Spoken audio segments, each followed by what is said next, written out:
గత కొన్ని రోజుల నుంచి సోషల్ మీడియాలో ఎక్కడ చూసినా కూలీ సినిమా హడావుడే కనిపించింది. Super star Rajinikanth, director Lokesh Kanagaraj combo కావడం, తొలిసారి కింగ్ నాగార్జున విలన్ గా చేయడం, దానికి తోడు అనిరుద్ధ్ పాటలు వైరల్ కావడం, ఇలా ఎక్కలేని హైప్ అంతా ఈ సినిమాపై ఏర్పడింది. అలా భారీ అంచనాలు ఏర్పరచుకున్న ఈ సినిమా ఎట్టకేలకు ఇప్పుడు థియేటర్లకు వచ్చేసింది.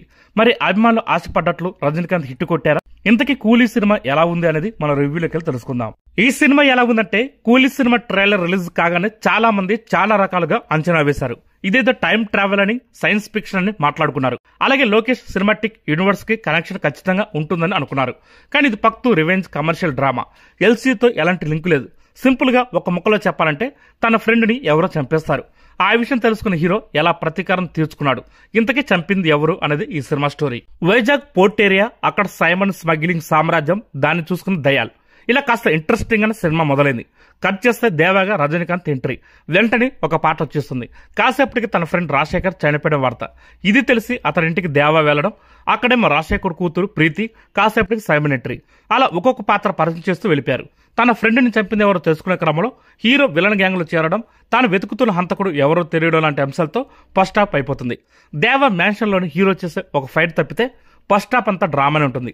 సాధారణంగా ఏ సినిమాని సరే ఇంటర్వెల్లో ఫైట్ లాంటిది ఎక్స్పెక్ట్ చేస్తాం, కానీ ఇందులో కాస్త డిఫరెంట్ గా ట్రై చేశారు. ఫస్ట్ హాఫ్ లో ఎక్కువగా డ్రామానే ఉంది కదా, కనీసం సెకండ్ హాఫ్ లోనే యాక్షన్ ఉంటుంది అనుకుంటే అక్కడ కూడా అదే డ్రామాని నడిపించారు. సినిమాలో స్టార్స్ ఎక్కువ మంది అయ్యేసరికి ప్రతి ఒక్కరికి న్యాయం చేయాలనే ప్రయత్నాలు సినిమా మొత్తం కలగాపులగం అయిపోయింది. దయాల పాత్రలో ట్విస్టులు బాగున్నాయి. సైమన్ దగ్గర పనిచేస్తూ అతడి కొడుకుని ప్రేమించే అమ్మాయి క్యారెక్టర్ ఒకటి ఉంటుంది. ఆ పాత్రలో ట్విస్టులు కూడా బాగున్నాయి. మూవీలో యాక్షన్ కంటే డ్రామా ఎక్కువైపోవడంతో చాలా సాగదీసిగా అనిపిస్తుంది. క్లైమాక్స్ లో దాహా అనే పాత్రలో అమెరికన్ ఎంట్రీ పెద్దగా ఇంపాక్ట్ చూపించలేదని చెప్పాలి. ఇంకా నటీనటుల గురించి మాట్లాడుకుంటే, రజనీకాంత్ ఎప్పట్లాగే తన స్వాగ్ స్టైల్తో ఆకట్టుకున్నారు. అలాగే విలనిజం చేసిన నాగార్జున కాస్త కొత్తగా కనిపించారు. ఆయన పాత్ర డిజైన్ బాగానే ఉంది, కానీ ఏదో మిస్ అయింది అనిపించింది. అలాగే సత్యరాజ్, ఉపేంద్ర ఉన్నారంటే ఉన్నారు అంతే, పెద్దగా స్కోప్ దొరకలేదు నటనలో.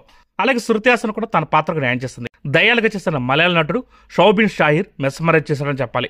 అలాగే కళ్యాణిగా చేసిన కన్నడ నటి రక్షిత్ రామ్ కూడా చిన్న రోల్ అయినా బాగుంది. అలాగే అమెరికన్ పాత్ర కూడా తేలిపోయింది ఈ సినిమాలో.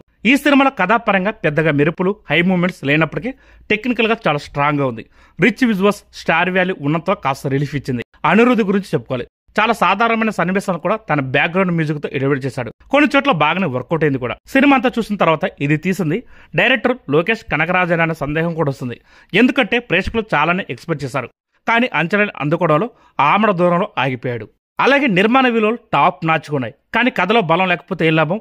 ఓవరాల్ గా చెప్పుకుంటే సోషల్ మీడియాలో ఉన్న హైప్ కి కూలీ సినిమాల స్టోరీకి ఏమాత్రం సంబంధం లేదు. ఫైనల్ గా ఇది ఒక యావరేజ్ సినిమా.